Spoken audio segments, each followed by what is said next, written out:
매일 성경 묵상을 돕는 해설 가이드입니다. 안녕하세요. 묵상 코치입니다. 함께 읽고 나눌 말씀은 요한계시록 3장 14절부터 22절까지 말씀입니다. 라오디게아 교회의 사자에게 편지하라. 아멘이시요 충성되고 참된 증인이시요 하나님의 창조의 근본이신 이가 이르시되 내가 내 행위를 아노니 내가 차지도 아니하고 뜨겁지도 아니하는도다.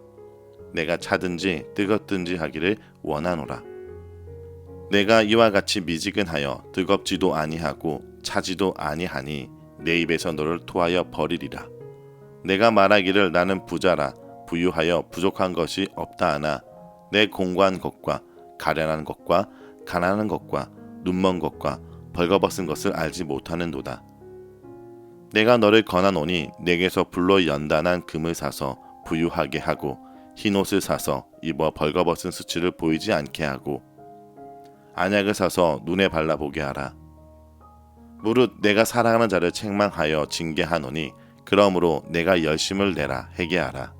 볼지어다 내가 문 밖에 서서 두드리노니 누구든지 내 음성을 듣고 문을 열면 내가 그에게로 들어가 그와 더불어 먹고 그는 나와 더불어 먹으리라. 이기는 그에게는 내가 내 보좌에 함께 앉게 하여 주기를 내가 이기고 아버지 보좌에 함께 앉은 것과 같이 하리라. 기 있는 자는 성령의 교회들에게 하시는 말씀을 들을지어다.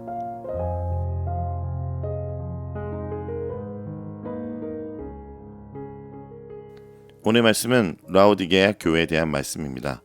라오디게아는 소아시아의 동서가 교차하는 교통의 요지였습니다. 양모 산업이 발전하였고 안약과 같은 의약품이 유명했습니다. 또 온천지대가 있어서 휴양지로도 많이 알려졌습니다. 이런 이유들로 라오디게아는 경제적으로 풍요로웠습니다. 단 물사정이 좋지 않아서 외부로 물을 공급받아야 했습니다. 이렇게 식수가 부족한 라오디게아 사람들은 뜨거운 물과 차가운 물을 멀리서 끌어다 썼는데 수로로 운반되는 과정에서 물이 미지근하게 변해버렸습니다. 주변 도시들은 이렇게 산에서 내려오는 시원한 물이나 치료 효과가 있는 뜨거운 물을 공급했지만 라오디게아의 수질이 떨어진 미지근한 물로 구토를 일으킬 정도였습니다. 이를 빗대어 예수님은 그들의 영적 상태가 미지근한 상태라고 지적하십니다. 미지근한 물처럼 라오디게아 교회의 진짜 모습은 영적으로 공고하고 벌거벗은 상태였습니다. 15절에서 내가 차지도 아니하고 뜨겁지도 아니하도다.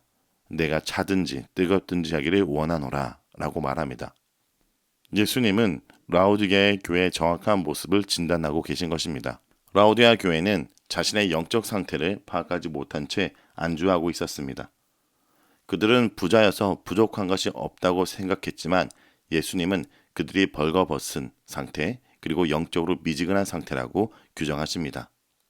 여러분, 경제적 안정을 누리고 있는 현재 상황이 하나님이 인정하고 축복하고 있기 때문이라고 함부로 단정해서는 안 됩니다.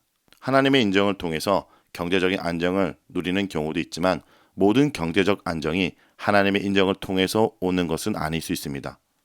오히려 제약된 세상과 함께 불의를 행함으로도 경제적 안정을 쉽게 취할 수 있는 사회라면 우리 부요가 과연 하나님 보시기에 합당한가를 돌아봐야 합니다. 특별히 라오디게아 교회는 유대인 해당이나 주변 사회로부터 위협에 대한 어떤 언급이나 발람, 니골라당, 이세벨과 같은 거짓 선지자에 대한 언급도 전혀 없습니다. 어떤 교회들보다 하나님의 증인의 역할을 잘 감당할 수 있는 최적의 환경을 갖추었지만 현실에 그들을 안주해버린 것입니다. 그들에겐 복음으로 인한 박해는 없고 타협으로 인한 물질이 넘쳐났습니다. 외적인 안정과 평안을 하나님의 인정과 축복으로 함부로 해석하며 안주했던 것입니다. 그래서 열정은 사라졌고 열심은 떠났고 영적인 분별력도 잃어버렸습니다. 세상은 그들을 성공한 부자라고 칭송하겠지만 하나님 보시기에는 영적인 거지에 불과했습니다. 그래서 주님께서 라오디게아의 특산품인 금과 옷감과 약품만 쫓아다닐 게 아니라 금처럼 단련된 믿음, 제약에 물들지 않은 흰옷과 같은 순수함, 제약을 보게 해주는 안약과 같은 분별력을 회복하라고 하십니다. 그러므로 오늘 우리 성도들은 도시의 부유한 문화가 아니라 하나님과의 사귐을 갈망해야 됩니다.